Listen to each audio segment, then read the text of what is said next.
Hi friends, welcome back to my channel. இன்றைக்கி நம்ம சேனலில் பார்த்திங்கன்னா தேங்காய் காய வச்சுட்டு நம்ம தேங்காய் எண்ணெய் எப்படி அரைச்சி எடுக்கலான்னு தான் பார்க்க போகிறோம். இது பார்த்திங்கன்னா மிஷினில் கொடுத்து தான் அரைச்சி எடுக்க போகிறோம். ஆனால் அதுக்கு முன்னாடி நம்ம என்னென்ன பண்ணணும் அது எல்லாம் தான் இதில் பார்க்க போகிறோம்.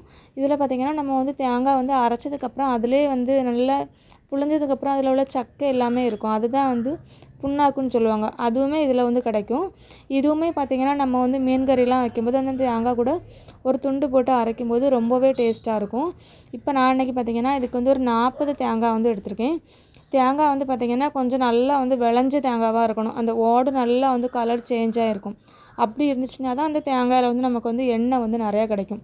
ஃபஸ்ட்டு நம்ம தேங்காய் எல்லாமே எடுத்து வச்சுட்டு அடிச்சுட்டு அந்த தண்ணி எல்லாமே நம்ம தனியாக எடுத்துடணும். தண்ணியை நம்ம தூர ஊற்றாண்டாம், அதை நம்ம குடிச்சிக்கிடலாம்.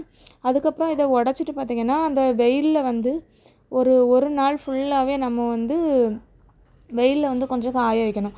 அந்த மாதிரி காய வைக்கும்போது பார்த்திங்கன்னா அந்த தேங்காய் கொஞ்சம் சுருங்கி அந்த சுற்றி இருக்கக்கூடிய அந்த ஓரம் எல்லாமே கொஞ்சம் நிமிர்ந்து வர ஆரம்பிக்கும். உங்களுக்கு ஒரு நாளில் வரலைன்னா அடுத்த நாள் கூட நம்ம வச்சுக்கிடலாம். அது லைட்டாக நிமிர்ந்து வர்ற அளவுக்கு இந்த மாதிரி வரும். இப்படி இருக்கும்போது நம்ம இதை எடுத்துடலாம். எடுத்துகிட்டு பார்த்திங்கன்னா அந்த உள்ளாடி இருக்கக்கூடிய அந்த தூசி எல்லாமே இருக்கும். அது எல்லாமே லைட்டாக நம்ம கையை வச்சு க்ளீன் பண்ணி எடுத்துடலாம். அப்படி இல்லைனா லைட்டாக ஒரு துணி வச்சு கூட நம்ம தொடச்சி எடுத்துக்கிடலாம். இப்போ எல்லாமே எடுத்தாச்சு. எடுத்ததுக்கப்புறம் பார்த்திங்கன்னா இதை ஒரு கத்தி வச்சு நம்ம சைடில் சுற்றி லைட்டாக கீறி விட்டாலே போதும். அது அழகாக வந்துடும். முழுசாகவே நமக்கு அந்த தேங்காய் கிடச்சிரும். இப்போ இந்த மாதிரி கிடைக்கும்.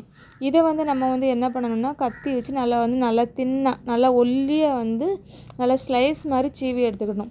எவ்வளோத்துக்கு நம்ம ஸ்லைஸ் மாதிரி சீவி எடுக்குமோ அந்த அளவுக்கு அது நல்லா காஞ்சியும் வரும். ஸ்பீடாட்டு நமக்கு எண்ணெய் ஆட்டும் போது நிறைய எண்ணெயும் கிடைக்கும். அதுக்காக தான் இப்போ நான் காமிக்கிறேன். இந்த மாதிரி எடுத்துக்கணும்.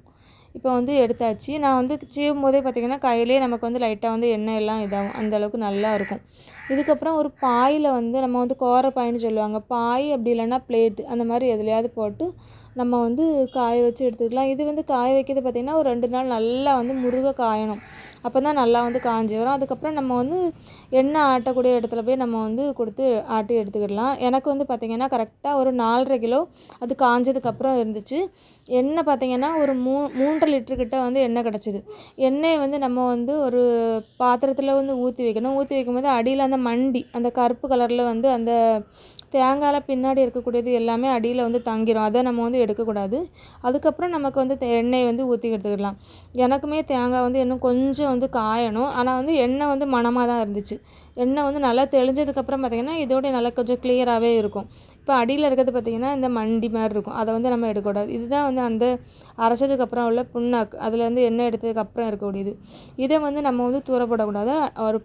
ஒரு டப்பாவில் வச்சுட்டு மீன் கறி இந்த மாதிரி வைக்கும்போது எடுத்து யூஸ் பண்ணலாம். கறிக்கு தேங்காய் அரைக்கும் போது இதில் ஒரு சின்ன துண்டு எடுத்து போட்டு அரைச்சி வச்சு பாருங்கள். ரொம்பவே நல்லாயிருக்கும்.